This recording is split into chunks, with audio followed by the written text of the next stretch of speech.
pada dasarnya kita dituntut untuk selalu belajar, belajar, dan belajar. Juga bahwa itu pasti hafal ya terhadap perilaku karakter Bapak Guru ketika waktu dengan masih di SD. Betul nggak? Saya hafal betul. Guru saya itu ada Pak Harto, Pak Karma, Guru Siti Kapsah, guru yang judes siapa juga mestinya selalu mengingatkan kepada orang tua. Sering ada pertemuan dengan pihak orang tua. Ya, alhamdulillah. Jangan hanya di awal-awal tahun saja, Bapak Ibu itu. Enggak ya, berapa kali setahun? 8 pisan. Dikurangi sekitar 10. Makanya Buddha kaget ketemu, loh Pak, kok rambutnya luntur? Zaman tahun 2016 saya masih sebelum tahu nggak? Nanti jadi grup vokal. Sing isinya kritiki kepala sekolah kok. Oleh karena itu, monggo dibentuk kelompok yang namanya kelompok apa? Itu sudah ada kelompok informal. Kelompok informal itu banyak ada pengajian. Yang penting dalam satu konteks ya, di dalam satu orang ini. Kelompok olahraga, sing seneng badminton, sing seneng tenis, ya mungkin statusnya Bu Maila. Iya. Dari pagi sampai sore asik nih. Status apa ya? Apa ya? Kuliah. Udah asik. Fotonya siapa lho? Sebelum foto ada kuliah asik di UAN. Salam loh, iya. Biar tahu orang hidup itu kan tahu tujuannya. Nah ini materi dipelajari tujuannya untuk apa? Slide terakhir Bu, serat langsung. Lomba vokal dulu, lomba apa lagi Pak ya? Olahraga, berbagai macam lomba. Tutornya mungkin bisa diadopsi Pak Kepala. Kami butuh lomba. Hadiahnya aditoya nggak apa-apa. Kami ini suka, dekanat itu juga suka mengadakan pemberian penghargaan untuk prodi-prodi terbaik, entah dari sisi apapun itu, yang paling sergap datang pengajian kan, karena karakter anak berubah terus, ya enggak? Semakin dia tua nanti anaknya umurnya semakin tambah, semakin dewasa kan gitu ya, kesiapan belajarnya semakin tinggi, gitu. Fokusnya yang tadi kelas 1 dia duduk cuma 10 menit bertambah jadi 20 menit, jadi 30 menit, and so on. Maka prinsipnya semakin sering kita lakukan asesmen diagnostik, sebaik dia akan bisa nambah. Bagus atau enggak, enggak masalah, yang penting tepat gambarnya itu sesuai dengan yang diceritakan. Nah ceritanya, aku hidup di air, aku bisa berenang, aku bernafas dengan insan, aku memiliki sirip, siapakah aku? Dia gambar ikan. Nah ikannya nanti bentuknya beda-beda tergantung dari pengalaman siswa. Sampai sana dia bisa jawab. Tapi kalau dia nggak paham tentang apa itu aturan, bisa ngasih contoh nggak? Nggak bisa ngasih contoh. Dia kan bisa ngasih contoh kalau dia paham apa itu aturan. Itu contohnya untuk 2 soal pertama. Lalu 6 soal menggunakan materi satu kelas di bawah pada semester 1 dan 2. Ini maksudnya adalah sebelumnya gitu.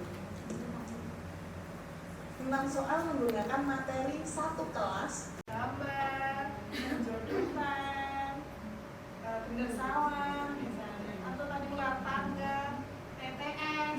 Nah itu kan bisa. Tujuannya itu Bapak tercapai, dapat hasil tes. Kita asesmen. Kalau itu umum bisa tidak masalah. Kalau itu Ibu pengen sampai menganalisis pada CP tertentu yang tadi saya contohkan, IKA itu bisa enggak ya, paham enggak ya tentang implementasi sila-sila Pancasila?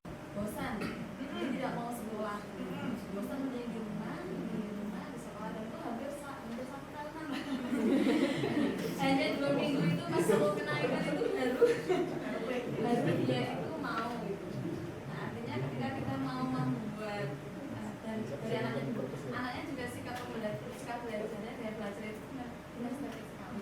Jadi tidak bisa diam dalam kelas dan tidak bisa bergabung dengan teman-teman yang lain. Juga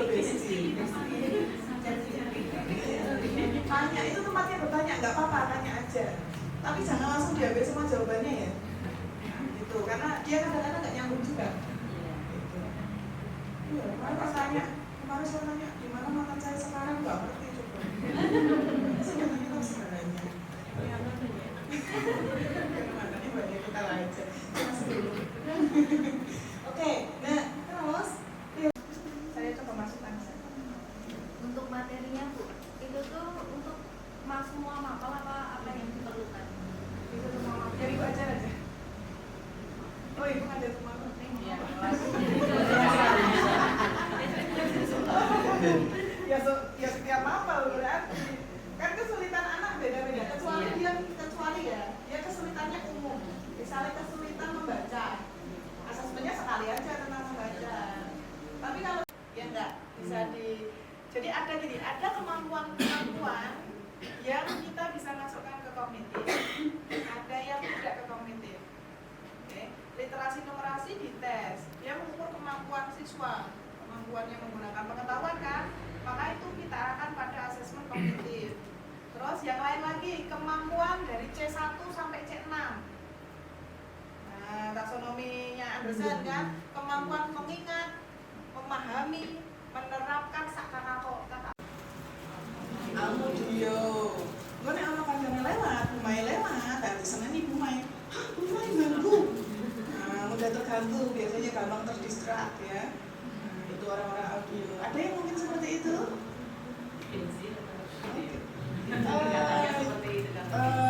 Nggak tahu, kalau nggak tahu saya, tapi setiap orang ada yang begitu. Setiap orang mungkin saja ada yang seperti itu. Kita gen apapun ya.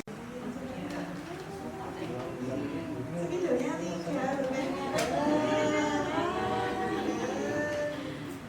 warnanya ada yang hijau tulisannya, ada yang merah. Bintang aja dia tidak merah. Ada yang tujuannya apa kira-kira? Mari kita tanya. Tujuannya apa?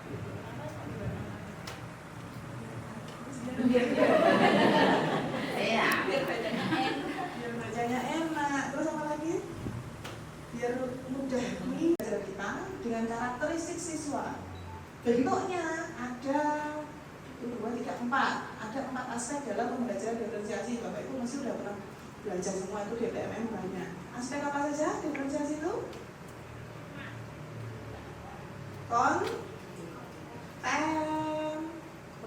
Produk, proses, sama lingkungan belajar. Itu cara kita.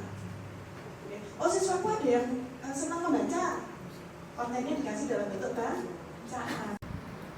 Oke. Nah, fokus dari kurikulum Merdeka adalah pembelajaran yang berpusat pada siswa. Berpusat pada siswa berarti kalau kita ngajar harus tahu karakteristik siswa. Nah, karakteristik siswa kira-kira apa saja itu yang Bapak Ibu pikirkan? Kalau saya ngomong karakteristik berarti saya harus nyari apanya siswa kira-kira? Potensinya, kreativitasnya, dia kreatif atau enggak, gaya belajarnya, kepribadiannya,